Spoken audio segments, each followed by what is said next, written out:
Alors, cette flore donc utile, c'est d'abord la flore naturelle, bien sûr, et puis la flore éventuellement ajoutée, c'est-à-dire la flore utile de surface telle que moisissure ou levure.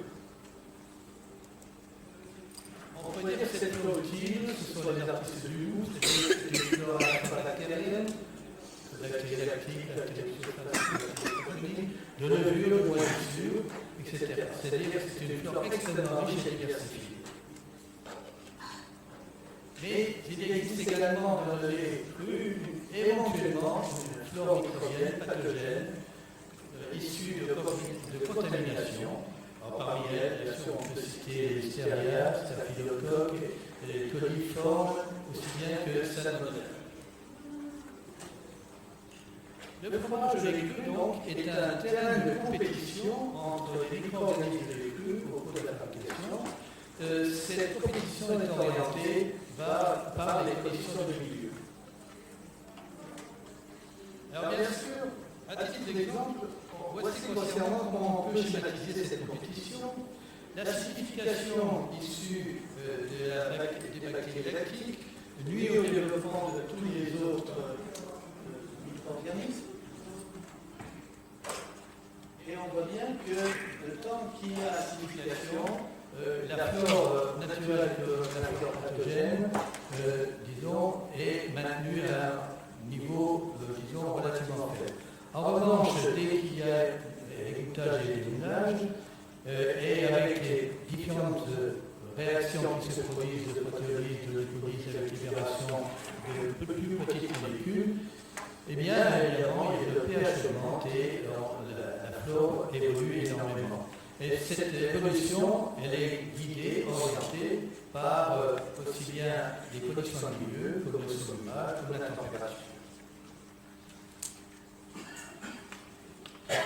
Et bien sûr, le fromalier est ainsi confronté à un dilemme, c'est-à-dire favoriser la flore productrice d'arômes spécifiques de chaque type de fromage, tout en s'assurant de l'absence de flore pathogène et en jouant sur la lutte pour la vie entre les micro-organismes. Et ça, nous verrons tout à fait très bien. Alors évidemment, on pourrait se poser la question de savoir s'il n'y a pas d'autres moyens pour éliminer les micro-organismes pathogènes. Bien sûr, le traitement thermique, ça on sait bien à travers l'élimination par artérialisation, mais c'est sûr en raison de l'élimination de la flore naturelle génératrice d'arômes typiques. Il peut y avoir une épuration, soit par des mesures très strictes d'hygiène, mais là encore, il y a un appauvrissement du lait en micro-organismes utiles, ce qu'on appelle encore des laits aussi microbiens. Et puis, il y a aussi le problème qui pouvait être résolu par microfiltration. Alors, bien sûr, pour répondre à toutes ces questions, eh bien,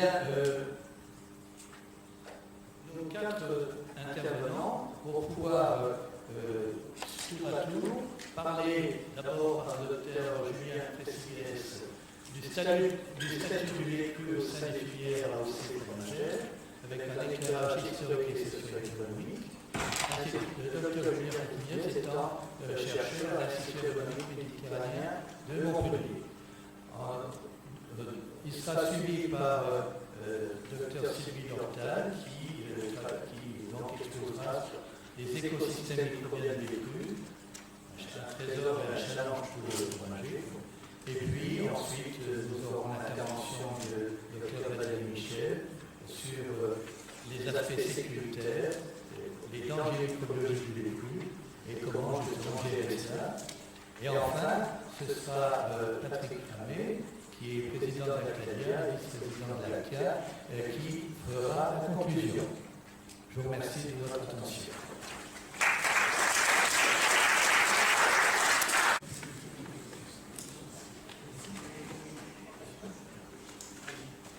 Bien, bonjour à toutes et tous, merci de votre accueil. Je me présente rapidement, je suis donc Julien Pressiès, je travaille à l'Institut agronomique méditerranéen de Montpellier. Mais la raison de ma présence ici ne tient pas tellement à mon activité professionnelle actuelle, mais plutôt à un travail de thèse.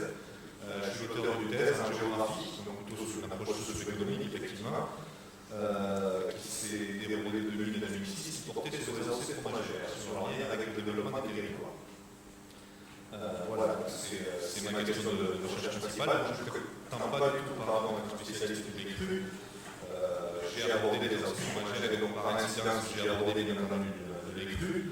Et donc, en complément des approches sanitaires et microbiennes auxquelles on pense spontanément quand on parle de lait cru, ben, on a sollicité, moi, pour un éclairage davantage socio-économique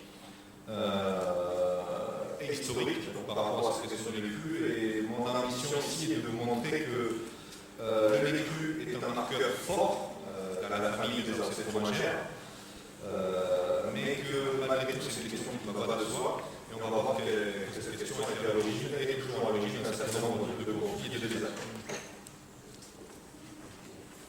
Donc, en termes de plan, je vais aborder trois points particuliers, trois points spécifiques. Donc, un très rapide cadrage statistique sur la place du lait cru dans les AOC fromagères. Je trouve que certains connaissent ça mieux que moi, donc je ne vais pas trop m'appesantir là-dessus. Dans un second temps, je vais tenter une petite approche historique de l'histoire des syndicats d'appellation d'origine contrôlée fromagère. Pour montrer comment finalement le lait cru a été un des éléments qui a impacté fortement en termes idéologiques l'évolution de cette petite famille des AOC fromagères. Et puis dans un troisième temps, quelques éléments d'analyse sur l'influence du lait cru dans les pratiques et les représentations des acteurs des filières, donc un certain nombre d'éléments issus de mon travail de terrain, notamment concernant la révision des cahiers de charges d'appellation d'origine, puisqu'il s'agit d'un enjeu fondamental. Donc, quelques éléments de cadrage rapide sur la place du lait cru, données issues de l'UNAO, le souvent 2014. Donc, la France compte aujourd'hui 50 produits laitiers qui bénéficient d'une appellation d'origine contrôlée, 46 étant enregistrés en AOP, donc à l'échelle européenne, appellation d'origine protégée. Ceux qui ne le sont pas sont en cours d'enregistrement, puisque ce sont les AOC les plus récentes. Ces 50 produits se décomposent donc en 45 produits fromagers, 3 heures et 2 crèmes.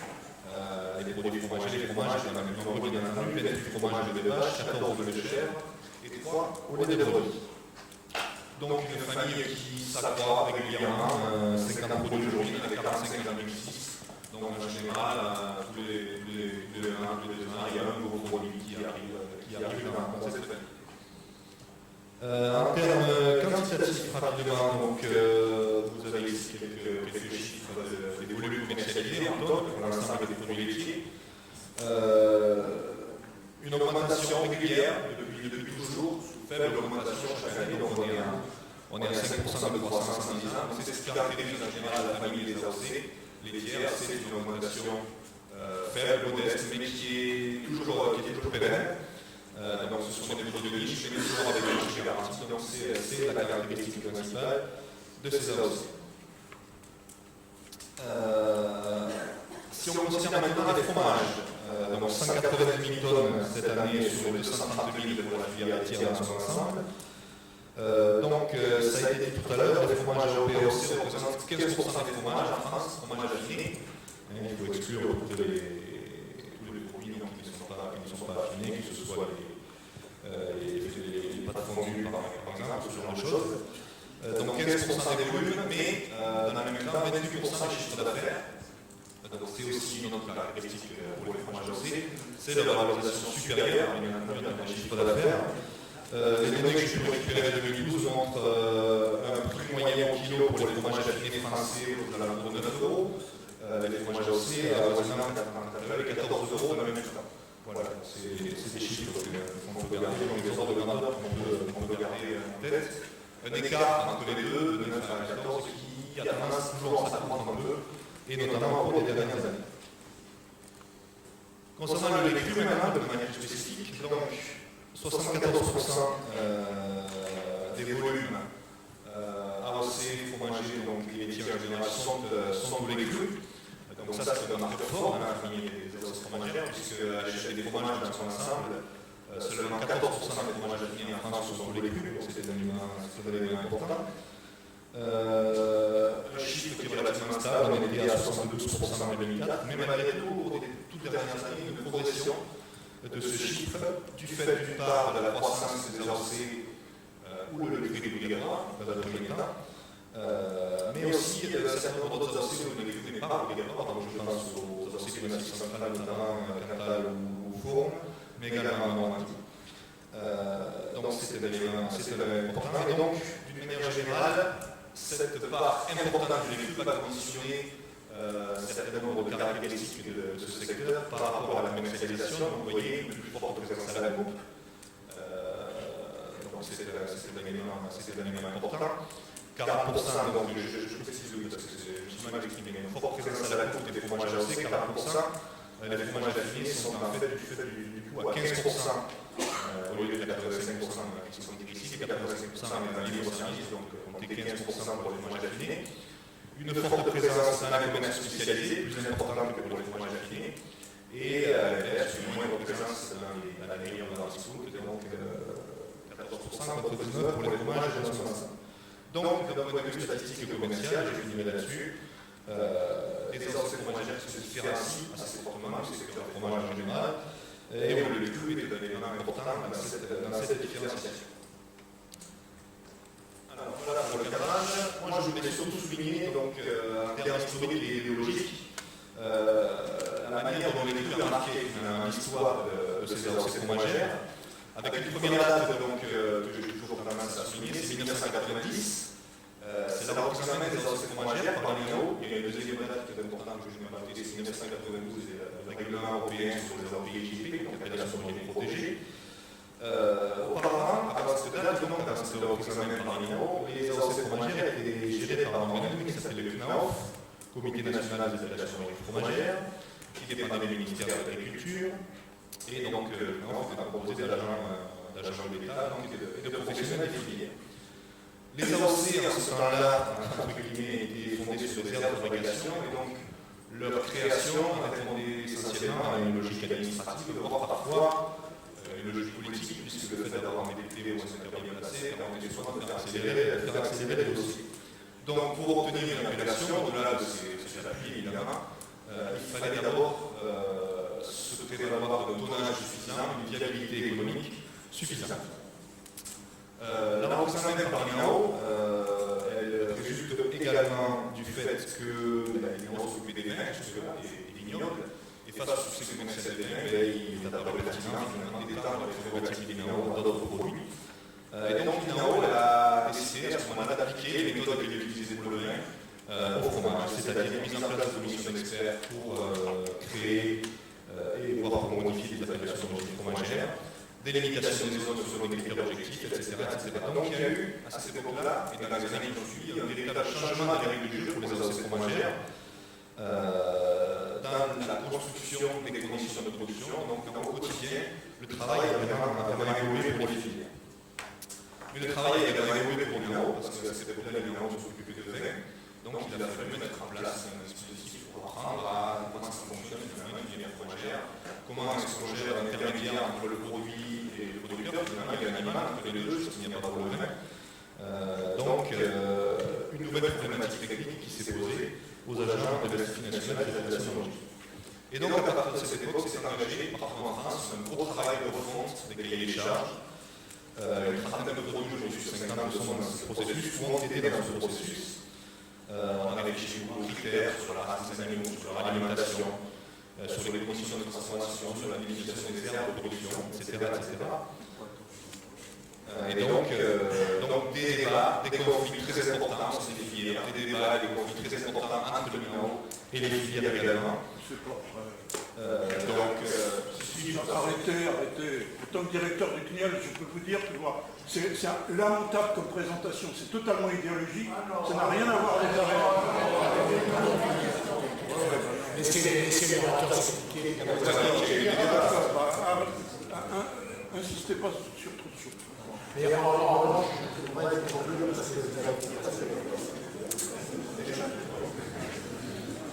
Donc voilà, si je dois accélérer, alors j'accélère. Donc effectivement,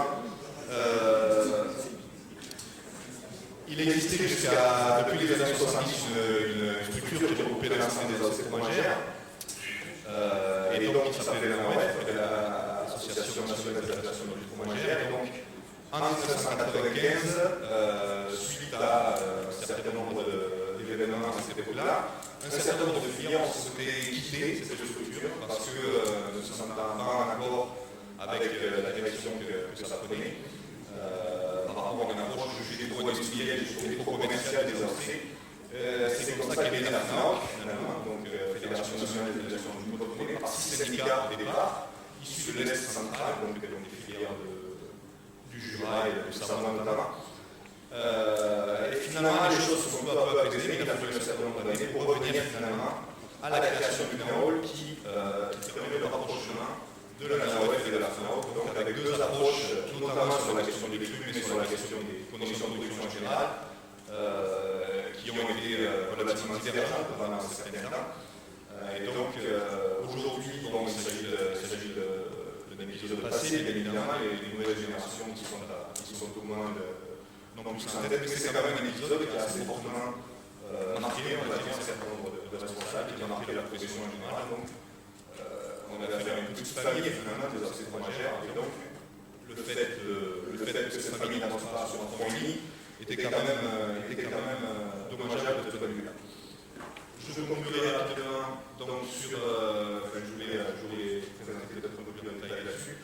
Mais dans les pratiques et représentations des acteurs, donc la révision des échanges a toujours été un épisode fort, donc, et le siège de nombreux débats au niveau de ces avancées étrangères.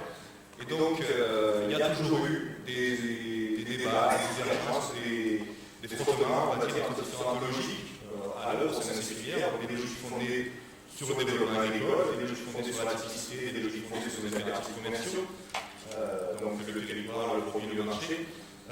Et donc, finalement, la révision de ces charges a toujours été un moment où ces logiques se sont plus ou moins affrontées selon des logiques et selon des contextes différents en fonction de chacun des produits. Donc, je conclue rapidement. Donc, pour conclure sur le fait que. On m'a dit que j'avais 30 minutes, en fait, c'est pour ça. Mais bon, aucune importance, c'est moi qui ai été trop long. Donc, souligner le cru comme marqueur économique et commercial, je vais montrer dans ma première partie, comme marqueur entre guillemets idéologique et social, puisque dans les pratiques et la représentation des acteurs, le cru a joué un rôle toujours très important. Et je voulais finir sur une réflexion que j'avais eue, des entretiens que j'avais menés avec différents artisans, fromagers et industriels. Au-delà de la crise sanitaire, donc, qui était toujours importante, bien entendu, et qui était une préoccupation forte de la part des industriels, cette remarque de plusieurs intervenants qui m'avaient dit que les crues, ça s'apprend finalement aussi. Donc il y a cette question-là très importante aussi. Il y a le respect, bien entendu, des aspects sanitaires, et la sécurité alimentaire, bien entendu. Mais au-delà de ça, le fait de travailler avec un produit vivant, ça nécessite aussi un apprentissage de la part des professionnels qui, bien entendu, considèrent les pasteurisés comme les pauvres, ou morts, même dans certains cas. C'est un dialogue, c'est ce qui a avancé. Donc voilà, l'idée d'apprentissage qui reste à mon avis un élément important donc, en termes social et économique pour cette question de l'économie. Voilà, merci de votre attention. Bonjour, j'allais dire bonjour mesdames et messieurs, c'est surtout messieurs. C'est pour à la parité académique. De basculer voilà, il faut changer d'intervenant. Oui. Pour éviter on voit quelquefois les murs dans les 5-6 secondes.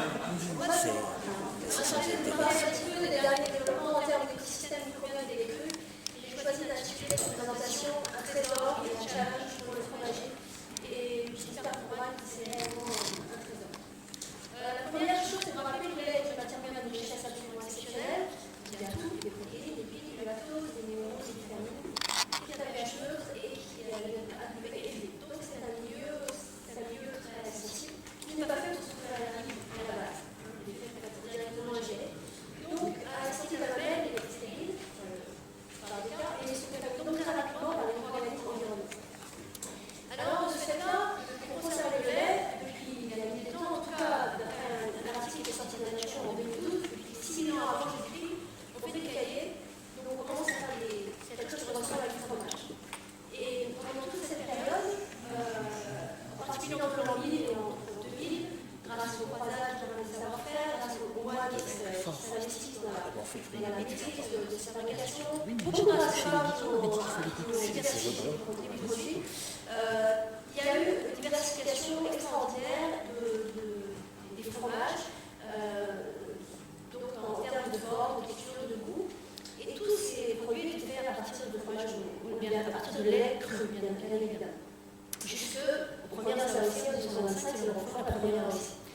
Donc, parallèlement à ça, cette vie tranquille des fromages faits à partir de lait cru, il y a eu deux hommes qui ont un rôle clé dans cet écosystème. Le premier, c'est un drapier qui s'appelle Anthony von Leeuwenhoek, qui en 1673 était très curieux, très perfectionniste, et il voulait savoir la quantité de fil qu'il y avait dans ce tissu. Donc, il avait bricolé un microscope approximatif qui permettait d'observer ce tissu. Et avec ça, il s'est observé des tas d'autres choses. Et il a écrit à l'Académie royale de l'eau en disant il y a des animalcules dans l'eau des fleurs, dans un certain nombre d'endroits. Bon, ils sont restés là. Puis, jusqu'à Pasteur, où là, il y a une date absolument clé pour les écosystèmes microbiens des fromages, c'est 1861. Pasteur a écrit cette toute petite phrase, certains d'entre vous connaissent déjà. Les responsables de la fermentation, c'est-à-dire de la fermentation bactérienne, semblent être de petits corps en forme de filament. Et à partir de cette toute petite phrase, va se développer toute une ère de recherche, toute une ère de microbiologie pasteurienne, et aussi une pasteurisation, les débuts de la pasteurisation du lait. Et cette ère de microbiologie pasteurienne s'est faite principalement avec un outil assez basique, assez extraordinaire, qui est la boîte biométrique que vous voyez ici. À partir de ce moment-là, on en arrive aujourd'hui, ça a été dit, on n'a plus que 15% de fromages qui sont lait cru. Dans le reste du monde, selon les pays, on va de 0% de lait cru produit. Je pense que USA, encore que ça change, jusqu'à 100% dans les pays qui ne sont même pas entendu parler de cette présence microbienne dans les pratiques traditionnelles. Et ce dont je veux parler surtout aujourd'hui, c'est de la deuxième date clé, on va dire c'est les années 2000, entre 2000 et 2014, une révolution vraiment d'écologie moléculaire, d'exploration de ces systèmes de micro. Alors pourquoi c'est un trésor? Parce que le fromager, ici on voit comme magicien, c'est un petit peu comme ça que je le vois quand même, à partir de lait cru qui n'a pas beaucoup d'odeur, pas beaucoup de saveur, est capable de faire des produits aussi diversifiés que ce qu'on voit ici, avec des qualités organoleptiques extraordinaires. Grâce à la microbiologie pasteurienne, on connaît maintenant les phénomènes à l'origine de cette génération d'arômes, protéolyse, lipolyse, clavalisme, d'acétamine. Et pourquoi c'est un trésor? Parce que tout ça, il le fait grâce aux écosystèmes microbiens naturellement présents dans les lait cru. Parce que ce sont eux qui apportent les enzymes clés de l'affinage. Donc ils ont absolument un rôle déterminant. Donc pour l'acidification, ça a été dit, pour l'apport d'enzymes clés qui vont intervenir dans ces processus, et aussi pour la sécurité, puisqu'ils vont non seulement par l'acidification limiter le développement de l'algène, mais également par la production d'un très grand nombre de substances inhibitrices. Et plus il y a de biodiversité au départ, plus il y a de biodiversité dans les enzymes qu'on apporte, plus il y a aussi de biodiversité dans la sécurité qu'on apporte. Évidemment, c'est plus compliqué. Donc, c'est un trésor. Alors, pourquoi un challenge? Ça a été dit parce qu'il n'y a pas que des fleurs entiers, il y a aussi deux autres grandes familles, des fleurs d'altération, Pseudomonas, Cicinothera, dont je passe les noms d'espèces, et puis des fleurs pathogènes, ça a été dit, très exotiques, Listeria, et également quelques autres. Alors, toute la microbiologie pasteurienne, depuis 100 ans, et plus, s'est attaquée à décrire ces espèces, leurs propriétés biologiques, leur intervention dans la phénoménologie. Donc on commence à avoir une vision des acteurs en présence et de quelle pourrait être leur contribution. Mais il y a une très grande diversité, non seulement au niveau des espèces, mais au niveau des souches. C'est-à-dire que chacune de ces espèces peut être représentée par plusieurs souches, ce qui complexifie encore le challenge pour le fromager. Alors, pourquoi c'est un challenge aussi? Parce que l'origine de cet écosystème microbien des crues est multifactorielle. Peut venir de l'animal, de la mer, de l'air, du sol, de l'air, de l'eau, de la machine à traire, des ustensiles utilisés, du fermier lui-même et des bâtiments. Et il est très difficile de voir clair le flux microbien. D'où viennent ces différentes flores. C'est extrêmement compliqué, d'autant que je vous rappelle, pour l'instant, on est doté principalement que de ces bactéries. Tout ce qui limite quand même tous les scientifiques. Donc c'est multifactoriel, le flux microbien. Autre difficulté, autre challenge, c'est que si on laisse le lait dans le temps, c'est quelque chose de vivant, de dynamique. Donc, on va pas avoir accès à la proportion qu'on avait au départ. Et la température de stockage, notamment, est extrêmement influente sur les proportions de différentes espèces. Puisque si on traite de la qualité, par exemple, on va développer beaucoup de psychologues. Devant tant d'incertitudes, l'absence de contrôle, c'est quelque chose que l'on déteste en général, l'absence de contrôle, devant une pression médiatique croissante par la sécurité, devant le changement d'échelle dans les industrialisations, alors il y a eu un accroissement drastique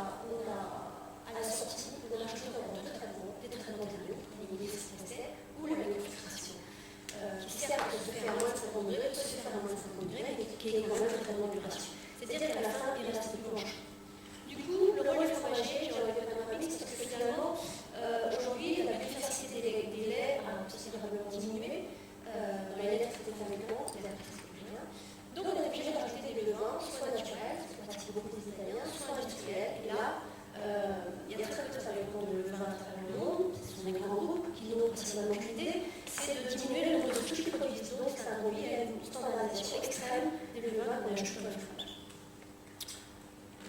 Tout ça fait que le fromager a une diminution de la biodiversité et la distribution du fromage. Si je vais trop. Donc juste dans les années 90-2000, toutes les connaissances concernant les micro-organismes du lait cru et les fromages qui en sont issus étaient obtenues par la méthode dite culture de commande. Vous faisiez pousser sur une boîte de petits, vous identifiez des espèces, pour isoler les souches, etc. Après la formation en écologie pasteurienne, on a une bonne connaissance du flore moléculaire, bactérienne surtout, on a une bonne connaissance du flore pathogène du lait cru. On a pas mal de connaissances de la flore d'adaptation. Par contre, c'est bien autre chose là sur l'écosystème microbien lait cru, donc les flux microbiens, d'où il vient, comment ils vivent ensemble, comment se gèrent les équilibres entre ces différentes populations. Alors les approches moléculaires directes, bon, je n'y reviens parce que le progrès technique c'est un petit peu comme ça que je le vois. Au départ, à la source, il y a ce qu'on appelle la PCR, donc une petite identification de l'ADN. Dans les années 90, c'était des dates vraiment montrées, là on a commencé à séquencer les génomes microbiens, notamment le bactérie lactique. La Lactobacillus lactis, c'est un agent clé de la transformation du fromage. Ça séquence date des années 90. Puis, c'était extraordinaire à l'époque de sortir la séquence d'une bactérie technologique. Puis, les techniques de séquençage en débit sont apparues. Il y a eu une explosion des séquences et des génomes microbiens de référence. Donc, dans les bases de données, on avait un très grand nombre de génomes de flore technologique et de flore pathogène, par exemple. Un autre cas dans les années 2000 a été franchi tout à fait important. Avant, on isolait les bactéries, on travaillait sur des souches isolées. À partir des années 2000, on a extrait directement l'ADN et l'ARN microbien à partir du lait ou du fromage. Et ça a permis une exploration sans a priori des écosystèmes. C'est-à-dire qu'on ne mettait pas des données sélectives pour isoler telle ou telle espèce, on prenait l'ensemble de l'ADN, de l'ARN en présence et on l'analysait. Donc il y avait des approches sans a priori, qui étaient donc plus larges, plus ouvertes, jusqu'aux approches métagénomiques, donc quels outils on dispose aujourd'hui? Principalement d'outils qui permettent de séparer des amplifiats, c'est-à-dire qu'on prend l'ADN total du lait, par exemple, et on amplifie l'ADN qui code pour les ARN du bosomique. Et il y a des parties conservées qui permettent d'amplifier l'ensemble de ces ADN et des parties espèces spécifiques. Donc on obtient des amplifiats d'ADN qui ont des séquences légèrement différentes.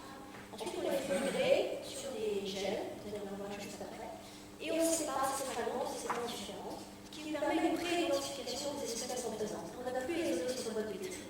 Avec une bande sur un gène, on a une pré-identification. Ça, c'était la phase 1, et on était déjà très heureux avec ça. Très rapidement, c'est apparu des méthodes encore plus puissantes de métagénomique, où là, on séquence la totalité de l'ADN en présence. Et on se réfère aux bases de données pour identifier. Je vais vous expliquer ça juste après. Enfin, il y a quelque chose qui est en train de se développer dont on ne parlera plus pour cette présentation, c'est la métatranscriptomique. C'est-à-dire que non seulement on sait quelles espèces sont là, mais on sait quelles espèces sont plus actives métaboliquement à un instant T. Alors voici les réels de ce qu'on appelle la TGE. Donc en fait, par exemple ici, en 5, on a pris une espèce, la Lactobacillus plantarum, on a extrait l'ADN et on a amplifié. Vous avez pris? Ah, bon. Bon, tout ça pour vous dire que dans ce cas-là, on crée un gène de référence, chaque bande correspond à peu près à une espèce.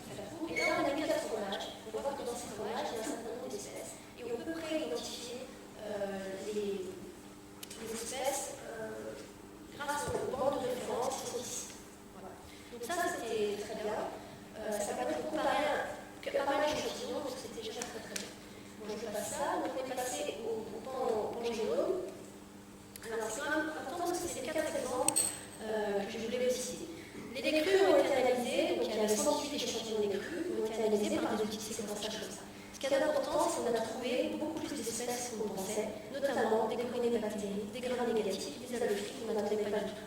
On a observé aussi qu'il y avait des changements de profil microbien entre les saisons, associés à des changements d'alimentation. Donc ça, c'est déjà une première information. Donc maintenant, le microbiologiste, il a à sa disposition des paramètres comme ça, avec des couleurs, qui lui permettent d'identifier les espèces en présence dans son échantillon de décrus. Donc c'est incomparablement plus puissant que les boîtes de Petri. Alors par exemple, ces outils permettent d'adresser des questions très importantes. Est-ce que les pratiques de traite influencent la diversité bactérienne des décrus? La réponse est oui. Sur 67 décrus, il y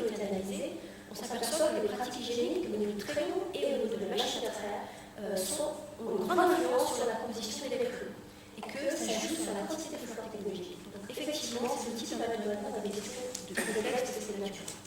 Bon, je vous passe l'exemple de l'étude en bois, c'est comment vous expliquer. Bon, je vais conduire. Je vous ai mis des références, pardon. C'est pas la GIA, c'est la TINA, c'est le fromage sicilien. Qui sont utilisés dans la Côte d'Azur, ça revient au même. En gros, il y a une surface extraordinaire à la surface des TINA, ou ici. Il y a un biofilm qui est composé principalement de Aspergillus, plusieurs souches molécules, mais d'un certain nombre d'autres espèces. Et ces souches-là ont un intérêt écologique extraordinaire. Et elles ensemencent le lait cru, qui est déjà riche en forte biologie. Elles ensemencent en lactique, ce qui permet de sécuriser encore le système. Donc, quelle est la conclusion? Je vous mets des références là, au cas où la présentation serait mise sur le site. Ce qui me semble très important que vous gardiez à l'esprit par rapport à ce sujet-là, c'est qu'il y a une biodiversité insoupçonnée dans les laits crus qu'on découvre grâce à ces nouvelles approches moléculaires. C'est une biodiversité qui est préservée et il y a eu des centres zoologiques qui ont été créés pour préserver cette biodiversité. Mais l'idéal, ce serait de la préserver dans les pratiques actuelles. Ces souches qu'on a éradiquées par le traitement thermique et par l'infiltration ou par la pratique d'hygiène ont un potentiel en termes d'innovation considérable. On a sous-estimé la biodiversité et sa richesse. On l'a dit, il y a un lien très clair avec l'égalité organoleptique, entre la biodiversité et l'égalité organoleptique. C'est un système qui est robuste et gratuit aussi par rapport aux tous les lieux. Bref, ce que j'aimerais imaginer, c'est qu'il y a un coaching possible via les pratiques d'élevage pour favoriser les fleurs technologiques. Grâce à ces nouveaux outils moléculaires, en fait, on pourrait aller vers une sécurisation sans éradication. Et que ça, c'est un espoir possible aujourd'hui grâce à ces outils moléculaires. Enfin, le dernier message qui est très important, c'est qu'on s'aperçoit de plus en plus que consommer régulièrement des fleurs diversifiées pourrait bien être très important pour notre santé. Réduction des allergies, apport de vitamines et de micronutriments, digestibilité améliorée et impact sur l'équilibre de notre flore intestinale. Or, on constate que dans nos aliments fermentés, il y a un contexte général d'appauvrissement de la biodiversité microbienne. Donc en fait, consommer toujours la même souche et fabriquer par un membre comme le vin, c'est certainement pas du tout la même chose pour notre organisme que de consommer régulièrement des écosystèmes avec de la biodiversité en termes d'espèces et de souches. Voilà, je vous remercie pour votre attention. Merci. Bien, mesdames et messieurs, bonjour. Moi, je vais vous parler effectivement des aspects microbiologiques et dangers microbiens en vous illustrant des aspects de maîtrise qui vont de la matière première jusqu'au produit fini. Donc, je vais déjà vous rappeler pourquoi les produits moléculaires peuvent présenter un danger microbiologique, à quelles obligations réglementaires sont soumis les transformateurs, et puis vous illustrer quels moyens de maîtrise sont mis en place, aussi bien au niveau de la production du lait qu'au niveau de la transformation. Et puis je terminerai en vous donnant un petit focus sur la perception de la maîtrise sanitaire des fromages français par d'autres pays. Alors, définition du lait cru. Un lait cru, c'est un lait produit par la sécrétion de la glomérular au niveau d'élevage qui ne sont pas soumis à un traitement curatif. Donc, plus c'est autant le chauffage, à une température supérieure à 40 degrés ou un traitement équivalent. Sinon, ça va parler tout à l'heure de filtration. Et finalement, c'est bien présent dans les crus, peuvent être entraînés dans le processus de transformation et se retrouver dans le produit fini. Donc, il y a des dangers qui peuvent être présents dans les crus, quels vont-ils devenir pendant le cycle de transformation et finalement, quelle présence dans le produit fini des nouveaux consommateurs.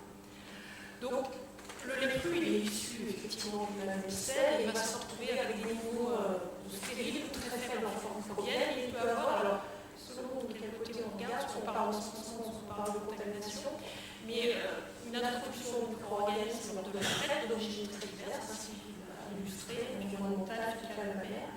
Et ces micro-organismes présents dans les crues vont se trouver pendant le processus de transformation confrontés à une variation de leurs conditions dans lesquelles ils évoluent, les conditions physico-chimiques du lait et des produits fabriqués. Donc, il va y avoir des modifications de température, de pH, d'activité de l'eau, la production par la fermentation d'acides organiques, et puis un produit qui va continuer à évoluer en affinage et ensuite en conservation, où on va avoir aussi des modifications, en particulier une activité métabolique, une matrice qui va changer du fait de la protéolyse, mais aussi des températures de conservation qui vont diminuer.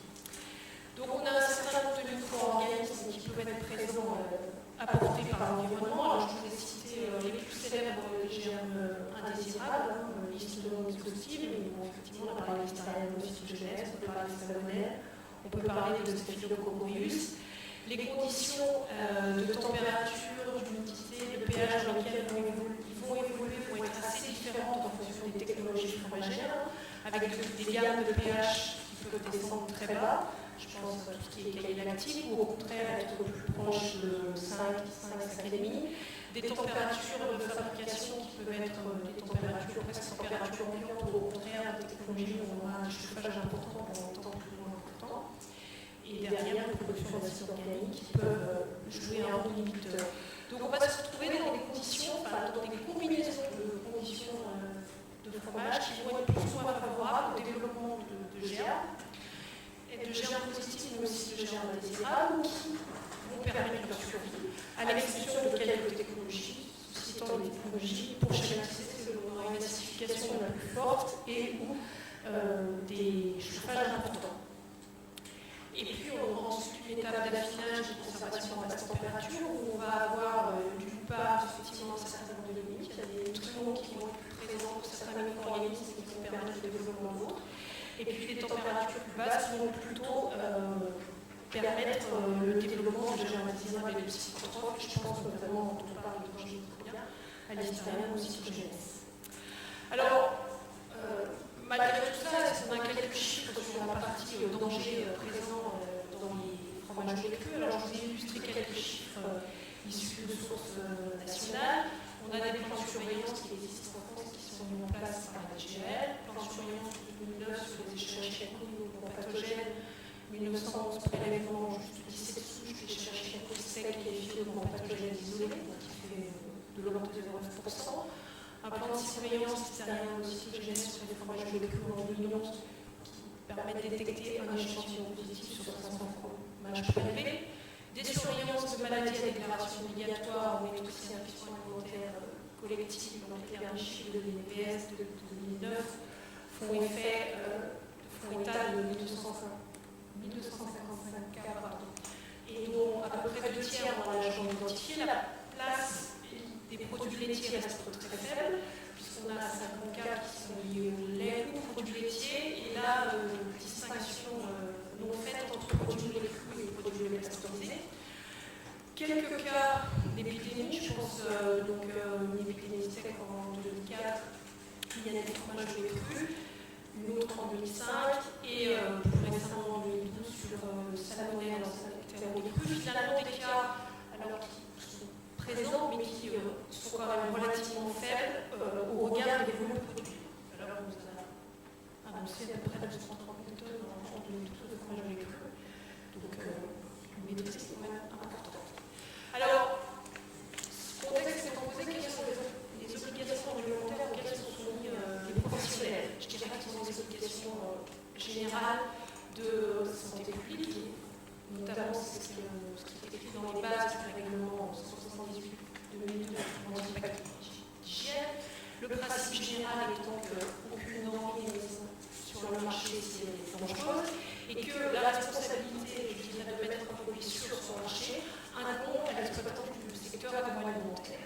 Elle se traduit aussi par un certain nombre d'obligations pour l'exploitant, la mise en œuvre de pratiques d'hygiène générale pour limiter les contaminations et respecter les critères pour les produits, des recommandations aussi basées sur les principes de maîtrise qui reposent sur des principes HACCP, analyse des dangers et maîtrise des points critiques, et puis une organisation contrôle officiel d'enregistrement d'agrément d'atelier, et derrière finalement un certain nombre de critères de sécurité pour les produits crus, et en danger on a 3 principalement pour les fromages crus, les salmonelles, l'histérienne cytogenèse et les endotoxines de Staphylococcus.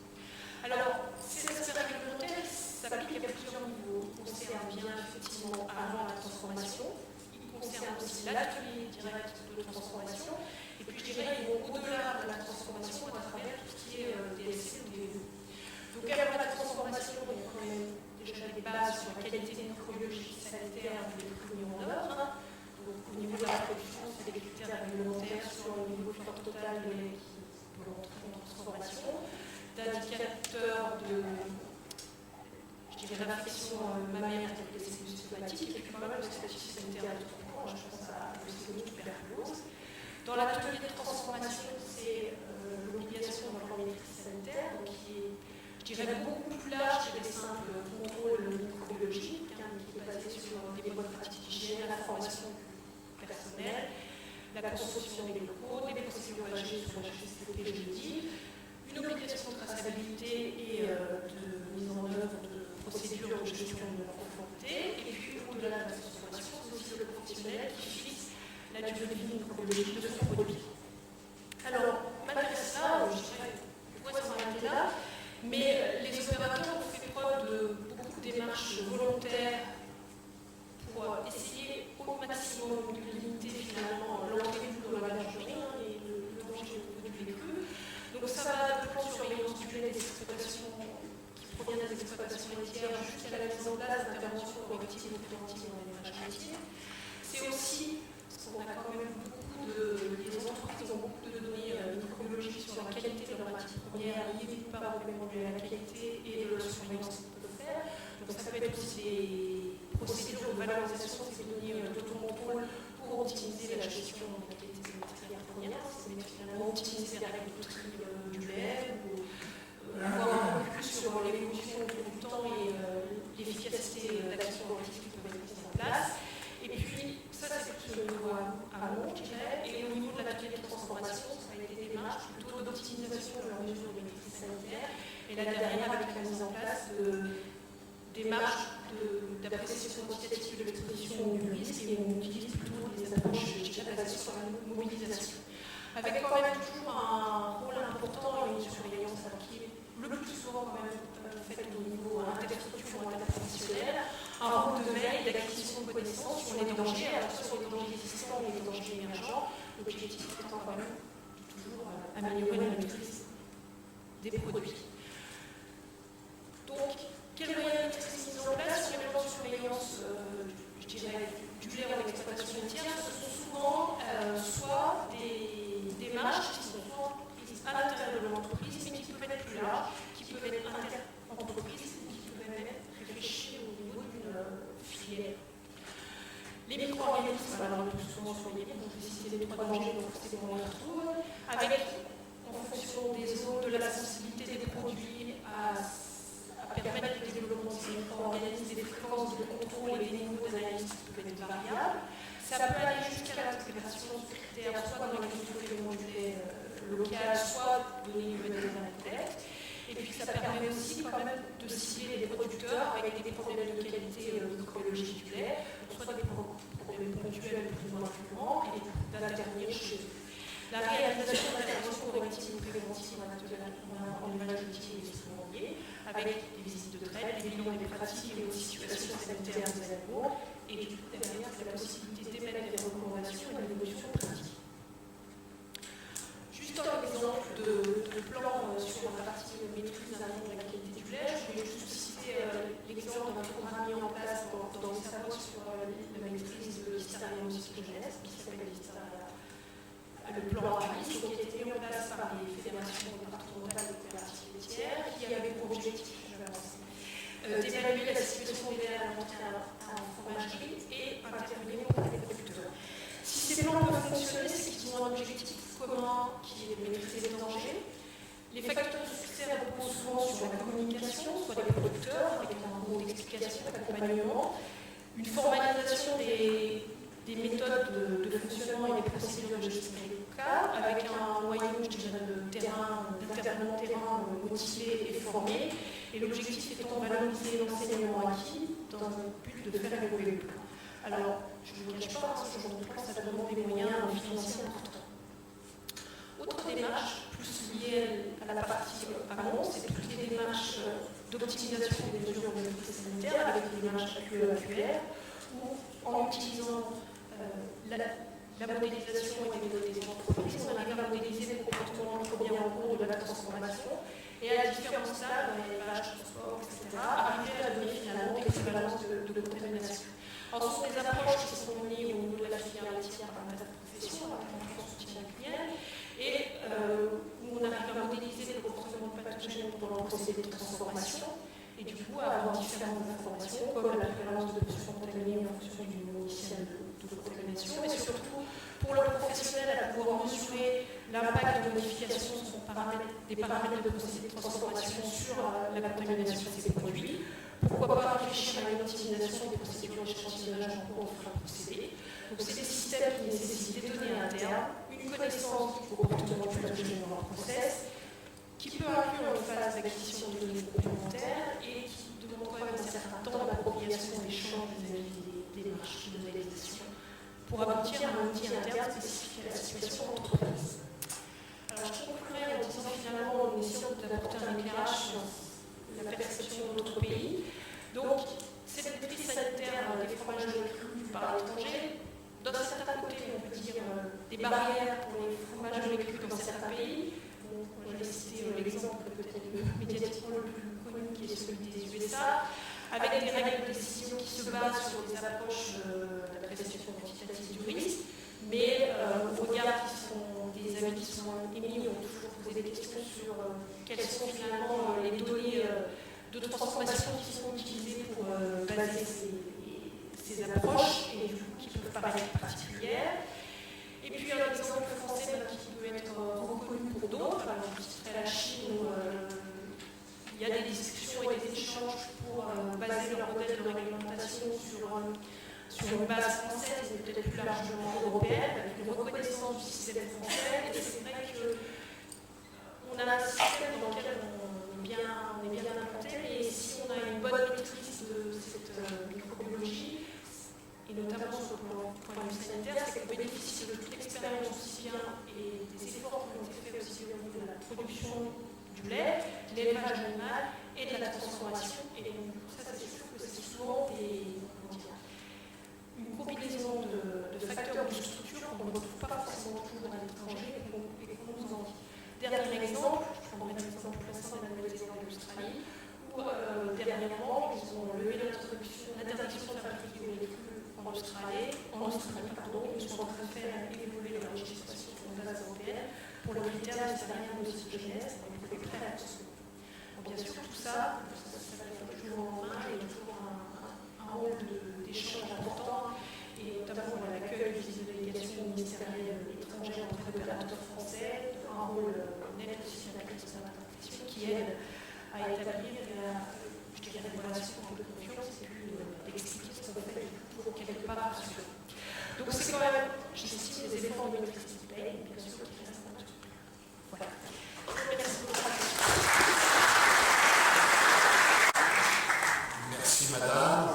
Eh bien, je pense que ces trois exposés ont donné lieu à toutes sortes de réactions, de questions. Jean-Paul Jamet, certainement a quelque chose à nous dire, et donc, s'il pouvait se lever.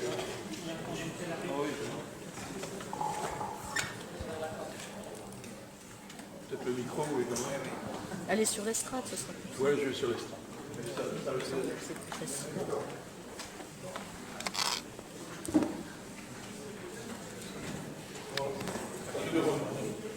J'ai été recruté comme directeur du CNIEL pour maîtriser la sécurité alimentaire dans la filière de laitière de manière collective. Donc j'ai géré un certain nombre de crises où il y avait des morts. Donc je me suis retrouvé sur des plateaux de télévision devoir justifier pourquoi il y avait eu des avortements, toutes sortes de maladies, etc. Je veux dire, je trouve que le sujet de la sécurité alimentaire a été minimisé. Donc ce n'est pas à la place, je dirais, de l'industriel, dont la responsabilité a été soulignée tout de suite en question, et aussi de la demande des consommateurs qui veulent zéro risque. Or, tout ce qu'on vous a montré, alors en fait, il y a un certain nombre de risques aujourd'hui qui sont maîtrisés, je suis d'accord. Mais il y en a certains qui sont extrêmement bien maîtrisés, on n'a pas eu de insister dessus, ce sont en particulier les risques qui sont liés à l'échelle de chaque entérohémorragique, où on ne mesure, ce n'est pas la présence de la bactérie qui est le problème, c'est la présence de la toxine. Et c'est extrêmement dur à détecter, si bien que dans ce cas-là, l'industriel, il est coincé. Alors effectivement, après, on peut faire venir l'idéologie. Parce que l'idéologie, ce n'est pas sur les véhicules. Parce que la séparation entre le CNOL et la NAOH, c'est arrivé quand je suis arrivé directeur du CNEL. Et c'est arrivé parce que la présidence de la NOR a été confiée à M. Luc Morello, qui représentait la société Béni à l'époque, qui était devenue la CREI. Et ce n'est pas une idéologie sur les crues, c'est une idéologie classique de la Confédération paysanne par rapport à l'industrie, c'est les gros contre les petits, et c'est l'industrie qui chante les agriculteurs qui sont bons. Ça n'a rien à voir avec les crues. Donc, c'est vrai, il y a eu une séparation, mais ce n'est pas d'abord le vécu. Parce que vous trouvez des gens partisans du vécu dans la grande industrie, comme vous trouvez des gens partisans du vécu chez les artisans, chez les agriculteurs, etc. Donc le problème, c'est la maîtrise de la sécurité. Et moi, alors, puisque vous avez parlé du monde organisation, la reconnaissance d'origine, INAO est incapable. D'abord, l'INAO n'a absolument pas appliqué dans la filière laitière, c'est la filière dans le cahier des charges de la filière vin, c'est tout l'amont qui a un cahier des charges extrêmement compliqué, les vérificateurs peuvent faire à peu près ce qu'ils veulent. Dans la filière laitière, c'est l'inverse. Toute la contrainte que l'INAO a imposée dans son fameux cahier des charges, c'est sur la transformation. À rigidifier la transformation à un point qui est absolument, que moi, en tant que directeur du pays, je ne trouvais pas normal. Le problème, l'INAO n'a jamais voulu entendre qu'un industriel laitier qui avait un risque avec Escherichia coli E26, eh bien, mettez-vous à sa place, d'avoir la perspective d'avoir des enfants qui seront dialysés jusqu'à la fin de leur jour, etc. Ben, lui, il dit, donnez-moi la sécurité par rapport à 26. Même si je suis d'accord, il y a eu une crise de 26 en 2005. Il n'y en a eu qu'une dans le lait. En général, ce n'est pas dans le lait que la crise avec Escherichia entéroimmunologique le 26. Mais comment vous faites? Alors peut-être qu'il y avait des problèmes depuis que je suis directeur du bien, je ne suis pas entendu. Je n'ai pas entendu comment on pouvait vérifier de manière routinière la présence des entérotoxines dans le produit fini. Et donc, à ce moment-là, si vous vous mettez à la place, notamment les fameux industriels du camembert, qui ont tiré leur révérence à un moment donné vis-à-vis de l'ENO, on dit, nous, on est obligé, nous, on considère que pour éviter le risque 26, on doit carniser. Alors, après, on rentre vraiment dans l'idéologie. Parce qu'aujourd'hui, ça a été dit au début, les laits sont aussi microbiens aujourd'hui. C'est-à-dire que si un agriculteur suit exactement les consignes d'hygiène qu'on lui donne, et qu'il refroidit à la sortie du pied de la vache, on va se retrouver avec des quantités, on va se retrouver effectivement avec une biodiversité totalement réduite en termes de population microbienne. Et donc, en fait, la technologie aujourd'hui, c'est vrai que font la plupart des industriels. C'est vrai que le lait en surconsomme. Donc on n'est pas sur le lait cru. On peut très bien pasteuriser un lait qui devrait être commencer après. Et en fait, c'est la d'ailleurs, maintenant il y a des techniques. C'est la constitution de cet ensemble, je dirais, de diversité microbiologique qu'on peut faire à plusieurs endroits de la chaîne. Dernier point, que je vais arrêter parce que je suis trop passionné, c'est que les gens qui nous ont fait le plus de procès, parce que naturellement, j'ai été traîné dans le bûcher, parce que j'avais fait une communication en tant que directeur du miel, prévenant les femmes enceintes qui ne savaient pas demander de proche de l'écu. Et naturellement, les gens du comté m'ont pendu haut et court. Sauf que le comté, ils sont quand même pilotés. Je suis bien d'accord avec vous. Et même aujourd'hui, ils font quelque chose de remarquable, puisqu'ils empêchent de refroidir à la sortie, et ils font un ramassage tous les jours, et ils conservent le lait du producteur à 12 degrés, à 10 degrés. Et donc, ils accroissent la diversité, et ça contribue effectivement à tout un tas de goûts différents du comté, et c'est tant mieux. Mais après, ils ont cette sécurité. Ils chauffent, et en plus, ils passent. Alors, la technologie qu'on peut avoir pour le comté, je vous demande de l'avoir pour les postes pour les camemberts, c'est pas possible. Donc voilà, c'est tout ça, c'est cet ensemble d'équilibre. Donc pour moi, j'aurais aimé que tous les exposés soient sur cette, je dirais, tension entre l'équilibre de sécurité alimentaire et la diversité de la flore microbienne, étant entendu qu'il y a plusieurs moyens d'y arriver.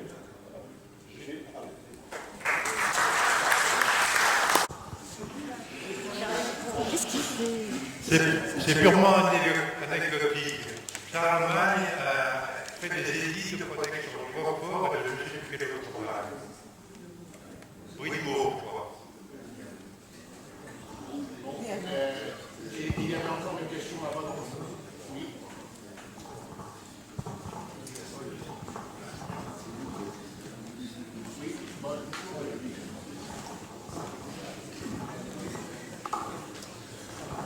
Je dirais peu de choses, mais simplement, vous avez parlé de la qualité des fromages, mais il y a la qualité organoleptique et la microbiome joue un rôle dans votre comté que je vais fabriquer à Poligny.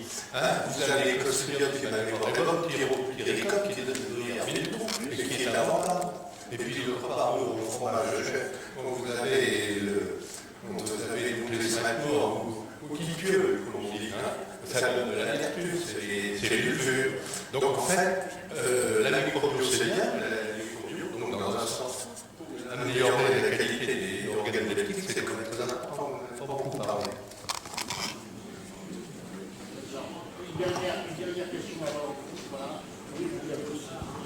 Oui, Jean-François Moll.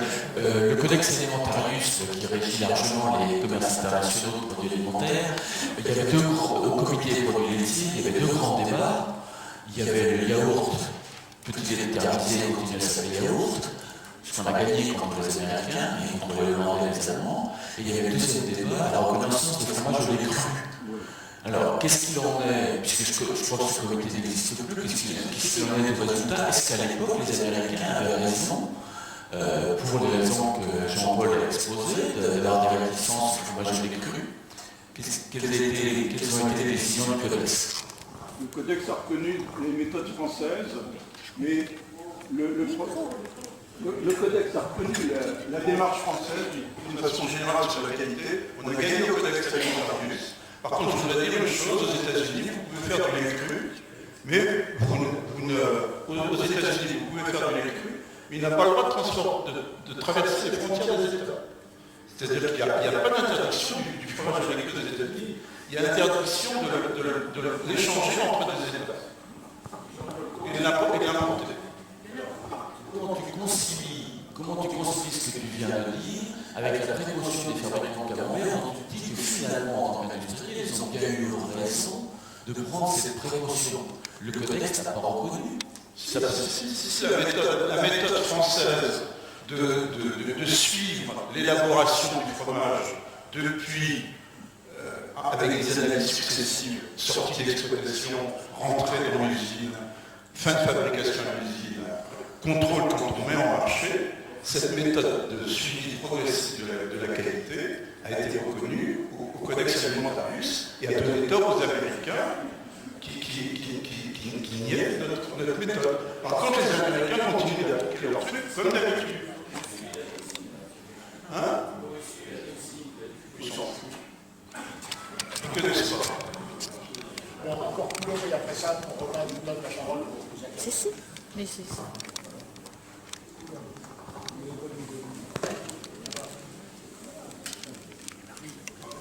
Si, mais je voulais voir Ma question est simple, je vais rentrer à mon domicile ce soir, et il faut que je dise à ma femme est-ce qu'il faut qu'elle agisse en artisan fromager ou en grande distribution? Les deux. Les deux sont selon ce qu'elle veut acheter. On va laisser les intervenants répondre et ensuite on fera une nouvelle question. Je voudrais poser une simple question. De quand date cette photo? Parce que vous avez un lumière 3 coups à la sonde. C'est probablement un lumière ancien. Puis d'autre part, moi je vois un Saint-Corps qui pourrait être, je voudrais avoir l'avis des spécialistes, un Saint-Corps qui pourrait être pasteurisé et issu de lait congelé. Je l'ai trouvé sur Internet, là. Moi je l'ai pas.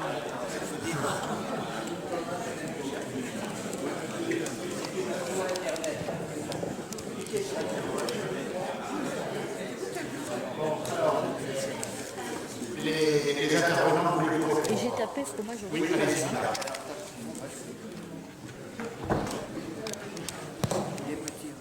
Je voudrais dire pour les Américains qu'on a vraiment quelque chose à défendre dans mon avis. Parce que non seulement leur fabrication de pages électriques est autorisée, qu'elle repart plein pot sur la côte est des États-Unis, qu'ils font venir des fromagers français dans des consignes pour faire des cours de fromagers américains, qui me trouvent merveilleusement coopératifs. C'est assez délicieux. Et donc voilà, en termes de pression hygiénique, ils ont été très forts pour nous imposer un certain nombre de choses. Ils n'ont pas toujours su défendre nos pratiques et notre savoir-faire en termes de protection des produits. Donc je crois que les amis des États-Unis, on va voir bientôt arriver chez nous des fromages de fait aux États-Unis. C'est ça que je veux dire. Donc pas de débat. La deuxième chose que je voulais dire, je regrette si ça n'a pas été assez clair de l'aspect florentine, que l'affinage, que toutes les enzymes clés de la protéolyse, de notre partie pour la lipolyse et pour la catalyse des amines qui sont à l'origine, qui est à l'origine de la génération des composés de fleurs, viennent des flores technologiques du lait cru ou des levains d'ajout. Donc effectivement, avec le savoir-faire développé de la famille, on peut réensemencer. Mais vu qu'on a sous-estimé la diversité en présence de lait cru, on n'est pas encore capable de générer des fromages avec toute cette diversité aromatique qui est très clairement démontré que la richesse en composés aromatiques est supérieure au fromage de lait cru versus son homologue en termes de. Donc voilà. Et bien évidemment, les qualités organoleptiques proviennent des micro-organismes, des bactéries et le bio, qui ont été aussi moins étudiés que les bactéries, qui sont très importantes pour la longévité. Voilà, pour la partie contouraire, j'ai pas de choses récemment, peut-être que Valérie pourra compléter. Pour la partie virus, il y a surtout beaucoup de virus qui attaquent les bactéries dans le lait, donc les bactériophages, qui attaquent les bactéries et qui a un équilibre entre les virus et les bactéries. Et la dernière chose que je veux dire par rapport à la chirurgie chapelure, effectivement, c'est tout à fait dramatique ce qui s'est passé. En même temps, c'est un petit peu le chat qui se mord la queue, parce qu'on mange des produits de moins de plus en plus aseptisés, donc on fait de moins en moins de germes qui met dans notre alimentation. Peut-être que c'est ça qui nous rend de plus en plus fragile, parce qu'on est en train d'émerger dans la naissance par rapport à un système immunitaire. Donc c'est chaque qui se mord la queue, devient de moins en moins fragile. Le lait, lui, devient de plus en plus pauvre, donc se protège moins par les florentines, et donc se contamine par des bactéries très dangereuses pour les fragiles. Donc voilà, ça c'est un cercle vicieux. C'est ce que je voulais dire.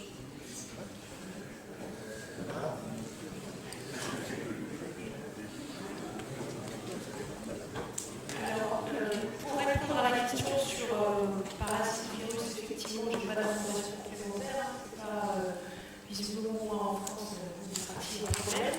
Après, concernant effectivement les érechins chilacolis en pathogènes, c'est, je dirais, un danger auquel on est confronté ou qui pose le plus de questions actuellement dans la filière laitière, ça ne faut pas le cacher. Donc c'est vrai que c'est d'ingérer quelques érechins chilacolis qui peuvent rendre malade des enfants de façon dramatique, ça a été dit. Après, je dirais qu'on a malheureusement pas encore toutes les réponses. Par contre, les professionnels ont mené des travaux pour essayer d'arriver à pouvoir comprendre, déjà connaître un peu mieux le comportement de ces pathogènes dans les produits. Donc, ils ont déjà maintenant tous les éléments d'information. Ça permet aussi derrière de réfléchir peut-être plus sereinement à des plans de surveillance. Et puis, on est encore confronté à des difficultés de connaissance sur la pathogénicité de ces bactéries. Et pour savoir finalement, dans la grande famille des maux-26, qu'est-ce qui fait que certaines ont l'air quand même d'être un peu plus aptes à rendre malades que d'autres. Et ça, on est aussi un peu en attente d'éléments de recherche et des productions de recherche pour pouvoir avancer sur la maîtrise de ces dangers.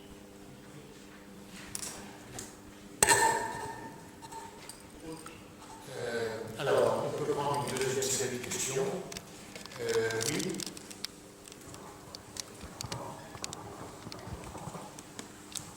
Merci. S'il vous plaît, est-ce qu'il y a une méthode fiable, rapide, pour dire qu'un fromage est fabriqué uniquement avec du lait cru, sans que ce lait ait été mélangé éventuellement avec du lait thermisé? Merci.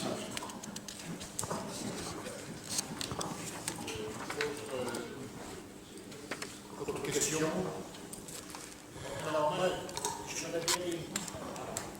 j'avais une question parce qu'il y a quelques années, on nous avait demandé à l'Académie de faire un vœu interdisant le lait thermisé, au motif motif que le lait pasteurisé, ça ne posait pas de problème parce que c'était un milieu complètement artificiel et donc plutôt on se pensait comme on voulait.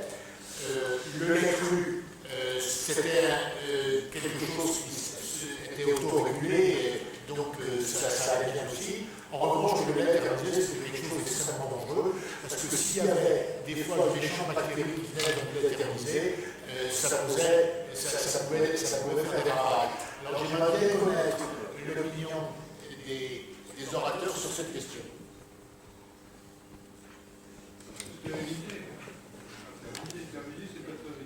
Non, thermisé, c'est chauffé moins dur que pasteurisé. Dans le maire. Une question très courte. Est-ce qu'on peut faire du lait et du fromage d'appellation ferme de 1000 vaches?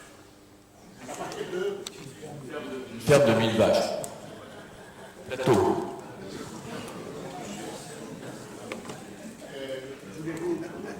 Voulez-vous répondre à ces trois questions? Vous essayez.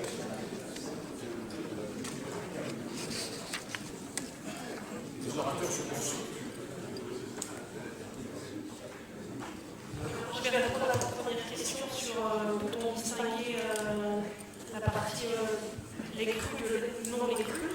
On a quand même le test de la phosphatase alcaline qui nous permet, si l'enzyme a été inactivée ou pas, de pouvoir savoir s'il y a eu un traitement thermique qui permet d'inactiver cette enzyme. Globalement, c'est quand même le test qu'on a actuellement pour faire la différence. Voilà, c'est le plus courant. Voilà. Après, sur la partie, effectivement, est-ce que le thermisé est plus dangereux, je pense que c'est le terme que vous avez employé, que le pasteurisé ou le lait cru. Là, on rentre vraiment dans la partie compétition entre micro-organismes. Peut-être plutôt les spécifiques à la question ou à poser des éléments.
Notre ami Boussard a parlé donc du vœu de l'Académie sur la thermisation. Alors j'en suis le responsable. Donc je réponds. L'origine est la suivante. Le président Blanchet de l'activité de médecine m'appelle un dimanche pour me dire, voilà, j'ai des problèmes de listeria, vous allez vous en occuper. Donc je m'en occupe, de médecine, et je lui fais la remarque qu'effectivement les 9 dixièmes des accidents des fromages dits aux crus sont en fait des laits dits thermisés. Alors là-dessus, il me dit, ce n'est pas mon problème, c'est le problème de l'agriculture. Donc 8 jours après, je suis revenu à l'agriculture, il y avait des Ménorais et les autres, et notre ami Foucault. Et donc, on a dit, effectivement, la thermisation, c'est peut-être être interdit. Et donc, il faut qu'on dise quelque chose. Et c'est comme ça, donc, on a mis on a fait ce vœu. À cette époque-là, la thermisation était interdite. Maintenant, elle est tolérée. La thermisation, c'est 50-52 degrés. Donc, on élimine les mauvaises, et on peut regarder. Non, mais en fait, c'est la post-contamination. C'est pas le traitement. La question est de savoir s'il faut maintenir le flux ou pas. Non. C'est la question. Oui, madame. Présentez-vous, s'il vous plaît. Oui, je suis Romain Farroc, je m'occupe de la sécurité sanitaire au niveau des criminels. Et je ne voulais pas laisser en fait, les gens quitter la salle en laissant un certain doute sur la présence de prions dans le lait. Il faut savoir que le prion ne passe pas dans le lait. Il y a de nombreuses études qui l'ont démontré, donc là-dessus on est tranquille. Par rapport au virus, on a regardé ça, c'est vrai que c'est un sujet d'actualité. La question est avant tout méthode analytique. Actuellement, il y a des méthodes PCR qui permettent de détecter les virus dans les aliments, mais pour le lait et les produits laitiers, la même méthode s'applique, le PCR. Il y a une question d'extraction. Donc en fait, la méthodologie n'est pas en place, mais en discutant avec les experts, on s'est rendu compte que la conclusion était que les produits laitiers n'étaient pas pour le moment la priorité. Il y a d'autres aliments à l'origine de l'intoxication alimentaire liée à des virus. Il est préférable de commencer à regarder l'eau, les fruits rouges, certains végétaux, avant de s'attarder sur les produits laitiers. Donc on a considéré qu'on pourrait reporter en fait ce sujet pour plus tard, d'autant plus qu'encore j'insiste, il n'y a pas d'intoxication alimentaire avec les virus par les produits laitiers. Voilà, juste quelques précisions. Ah oui, et pour finir avec les parasites, je n'ai pas eu encore des questions sur le sujet, dans la mesure où il n'y a pas de problème sanitaire chez nous. Donc on n'a pas encore regardé ça, mais la question se posera en termes de méthodologie. Il va falloir développer des méthodes analytiques qui permettraient de rechercher les parasites dans le lait. Voilà, merci. Une question encore?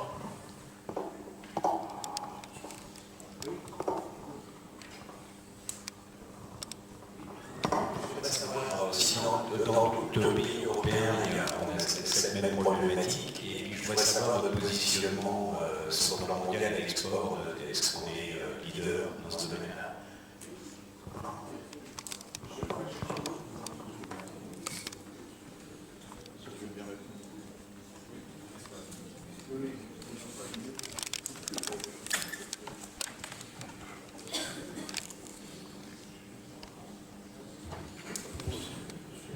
Si vous voulez, le problème du commerce international des produits au lait cru ne se pose, j'allais dire, pratiquement pas, à cause du temps de transport. Si vous voulez commercialiser des fromages de lait cru vers la Chine ou vers le Japon, parce que les Chinois n'ont quand même pas beaucoup de fromage, il faut qu'ils prennent l'avion.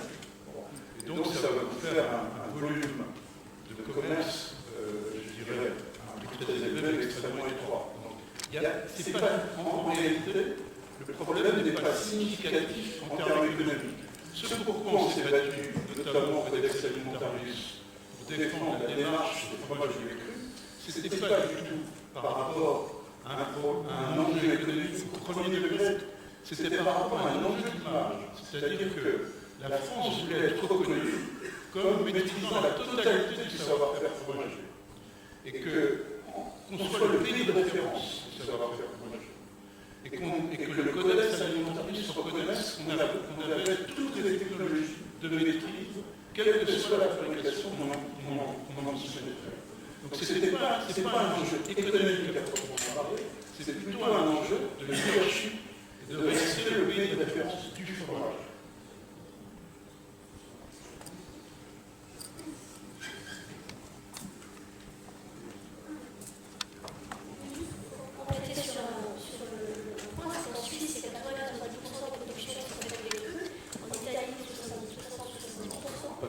Mais voilà, la spécificité française, c'est pas bonne. Et quand on regarde les autres pays européens, le savoir-faire pas bonne, on n'est pas du tout aussi développé. Donc en fait, ils ont moins de problèmes, parce que c'est moins compliqué de faire dans la sanitaire que des patamols. Donc il y a vraiment une spécificité et un risque français en particulier. Et c'est aussi ce que les Florents de la fromage. Bien. Plus de questions. Si vous vous avez encore des questions rentrées, il faut les sortir. Non écoutez, oui, M. Soutala. Moi j'ai une question toute simple. Existe-t-il des fromageries qui ne fassent exclusivement que du fromage laiteux? Et dans ce cas-là, que font-elles des laits qui arrivent et qui sont hors normes en matière sanitaire?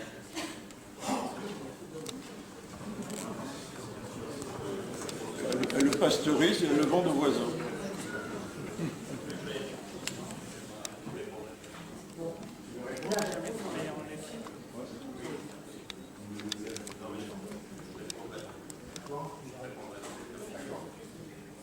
Bon, écoutez, s'il n'y a pas d'autres questions, on va passer à la conclusion. Oui, quelqu'un. Oui, madame. Juliette, c'est lui, il y a une question. Le micro.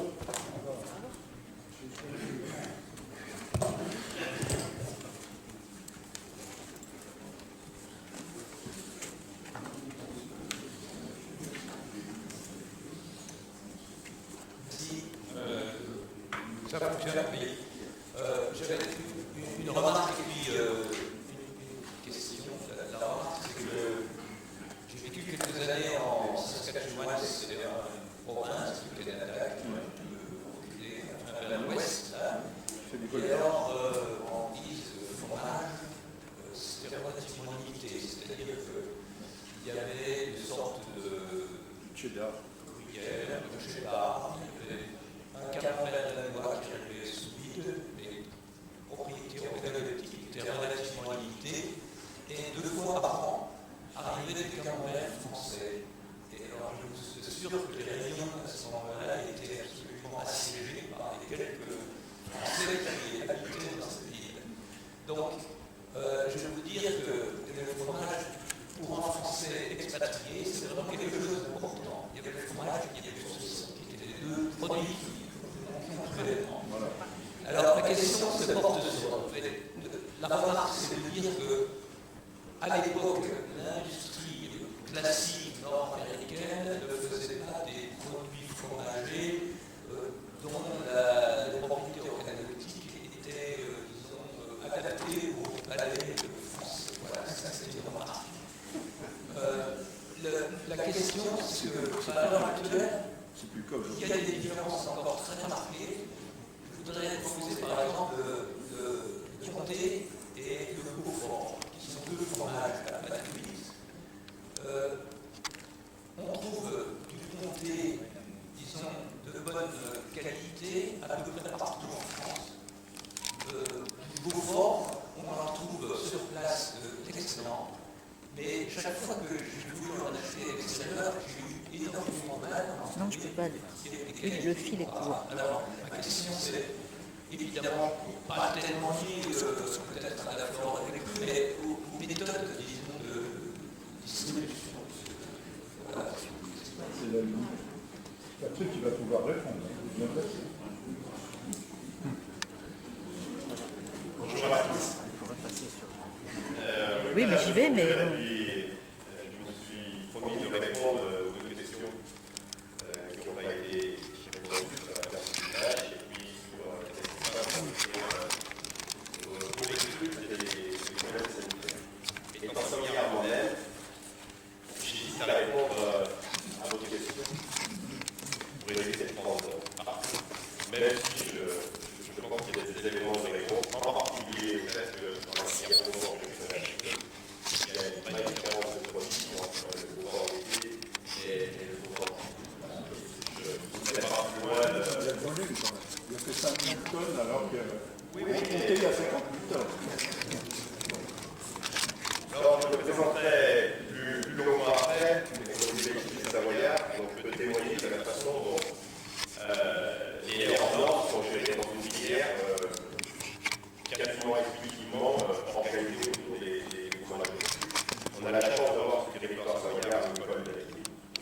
Donc, qui dans son cursus de formation auprès des élèves se doit de lui enseigner bien sûr les technologies électriques au pas que. Donc, il y a des dérogations pour avoir dans ces bâtiments un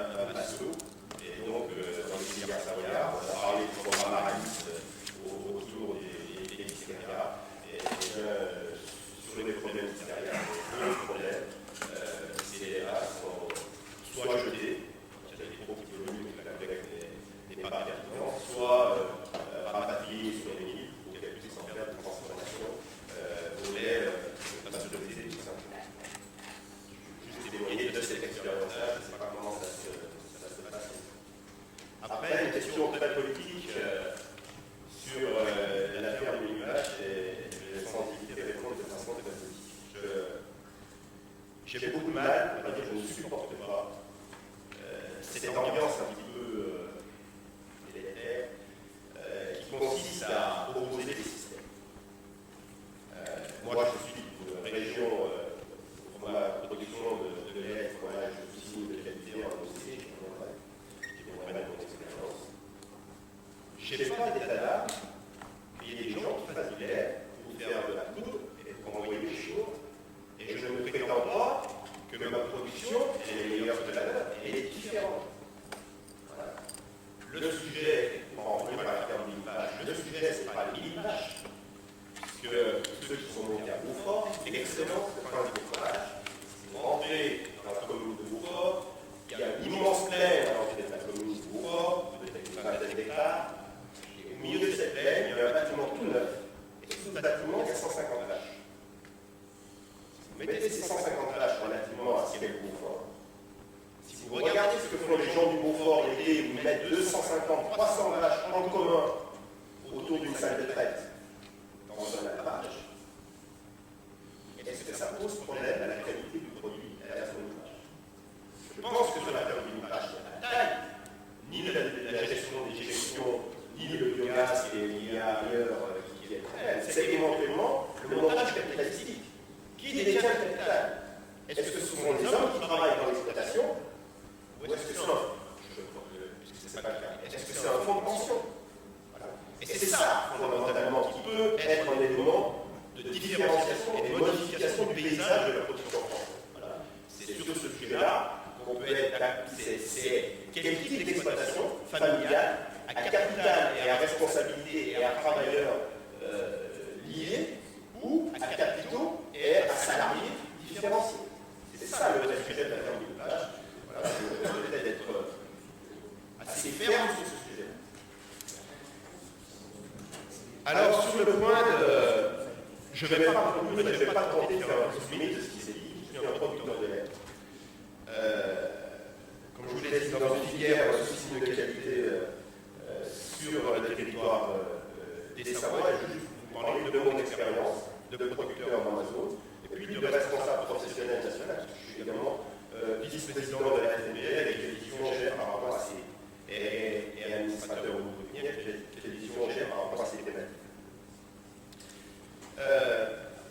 Comme régulièrement, les filières savoyardes font ce qu'on appelle des réflexions stratégiques, proposent sur le papier voilà, où on est, où est-ce qu'on veut aller, etc. On a fait ce travail-là et j'y ai participé de façon très active il y a une dizaine d'années.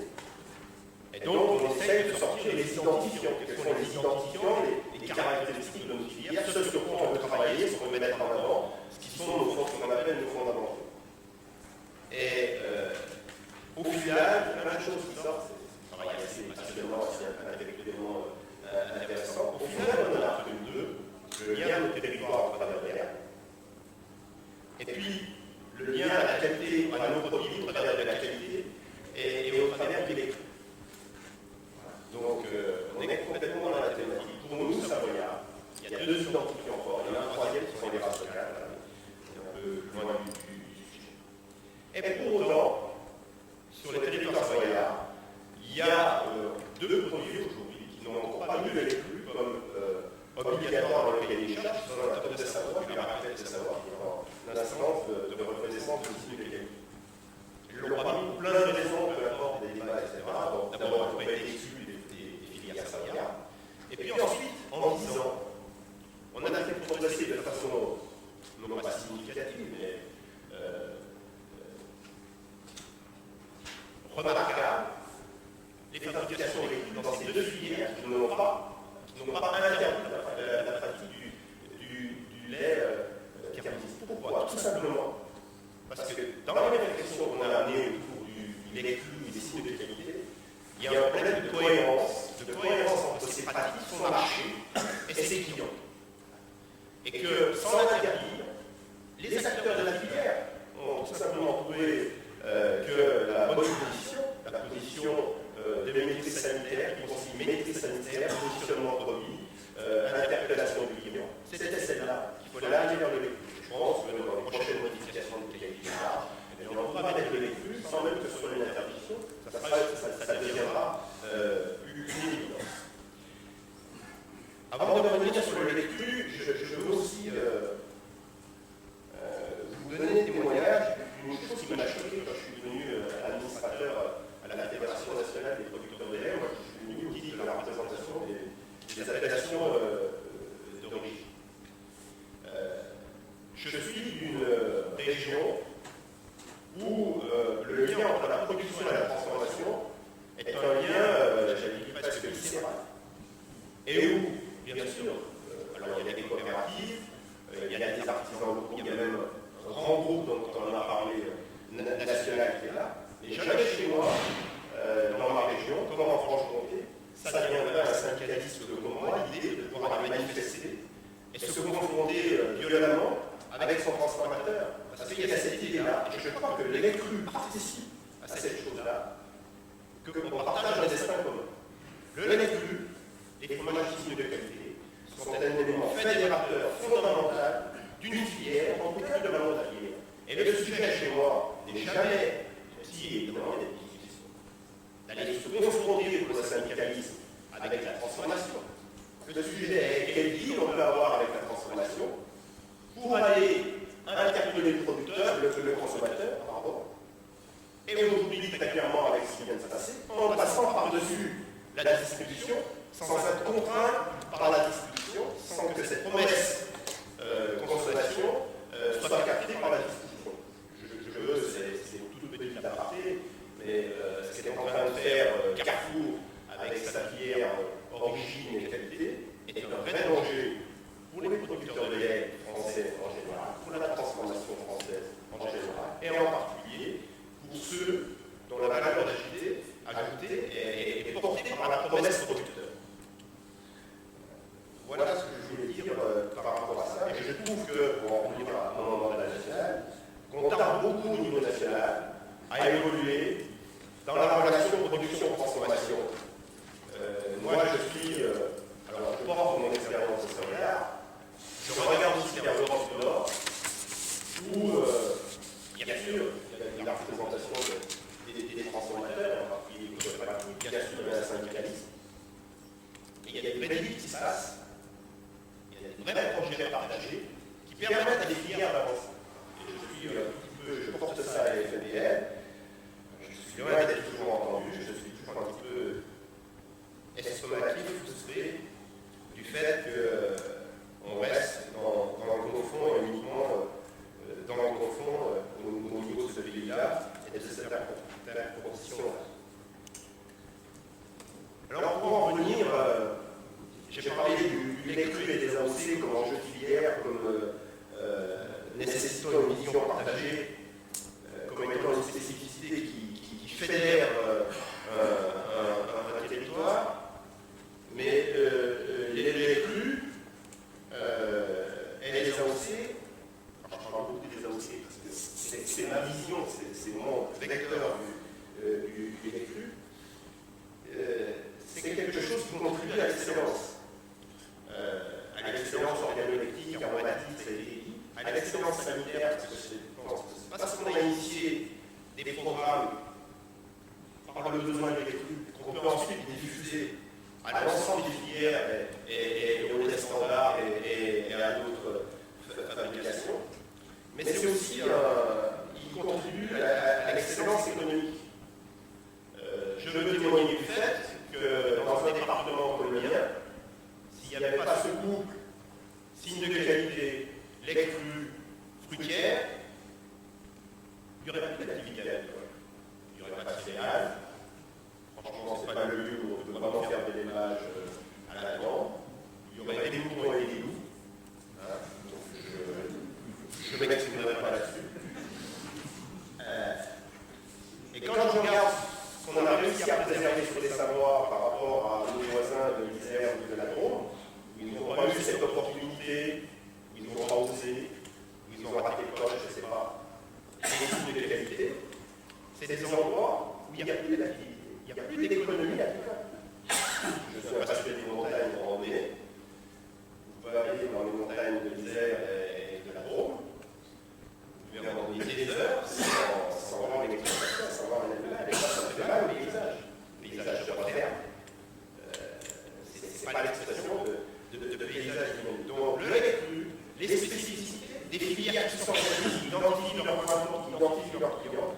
c'est la garantie d'une économie qui vit. Alors sans doute, les Savoyards ont bénéficié du fait qu'il y a la neige, il y a les Jeux Olympiques qui sont venus passer par là, dans les Pyrénées aussi de la neige, et dans l'Isère aussi de la neige, avec des stations tout à fait remarquables. Ça a été évoqué tout à l'heure, le lait cru, pour la filière française, c'est un élément identifiant et vis-à-vis d'autres pays dans le contexte international. Et on est dans une compétition internationale qui est maintenant complètement libre. Donc je suis certain que la France a tout intérêt, autour de cette spécificité qu'est le lait cru, de continuer à travailler, de continuer à apporter de faire, parce qu'elle est identifiée autour de cette thématique-là. Et ces 15% de produits au lait cru, c'est aussi ce qui permet à des fromagers, qui s'appelle Actavis, qui s'appelle Baudrin, qui s'appelle Belle, c'est peut-être un petit peu plus loin, mais voilà, de porter d'autres fromages plus, on va dire industriels, mais j'aime pas le mot. Voilà. On va dire différents, avec des technologies différentes, qui misent sur d'autres promesses consommateurs. Et je remarque que, alors même qu'il y a une quinzaine d'années, quand je parlais au bien, l'enjeu c'était de savoir si on allait pouvoir conserver pour nous-mêmes, sans même parler d'étrangers, les pratiques au lait cru, et bien je trouve qu'on a vraiment gagné. Jean-Paul l'a évoqué, aujourd'hui c'est des pratiques qui sont plus remises en cause. Deux, ce sont des pratiques qui gagnent à l'international, qui gagnent chez les anglo-saxons. Donc on a eu raison. Faisons attention de ne pas avoir eu raison réglementairement et commercialement, de ne pas savoir en profiter. Le trop souvent français, c'est l'excellence scientifique, c'est l'excellence, c'est commercialement un peu plus compliqué. Voilà. Et pour conclure ma conclusion, j'appelle de mes voeux à ce que les gens qui sont autour de la table, qui sont exprimés à l'endroit, qui expriment l'excellence scientifique, technologique, mais aussi de Miel, des anciens directeurs, qui reprennent une initiative forte au niveau de la filière laitière française sur cette problématique des écosystèmes microbiens.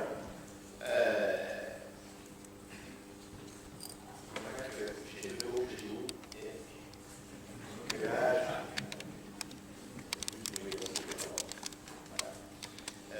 Pour que, autour des nouveaux outils dont on a parlé Sylvie Hortal, en particulier de caractérisation et de suivi des populations microbiennes, on puisse redévelopper des programmes de recherche, de développement et de transfert sur des pratiques, sur des thématiques qui nous rapprochent un peu plus de la mise en avant de ces pratiques, on va dire naturelles, ou héritées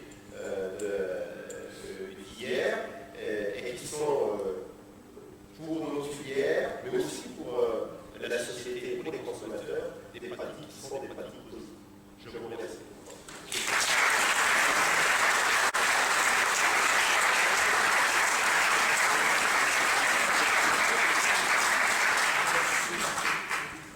Merci M. Ramet, merci aux organisateurs de cette séance fort intéressante.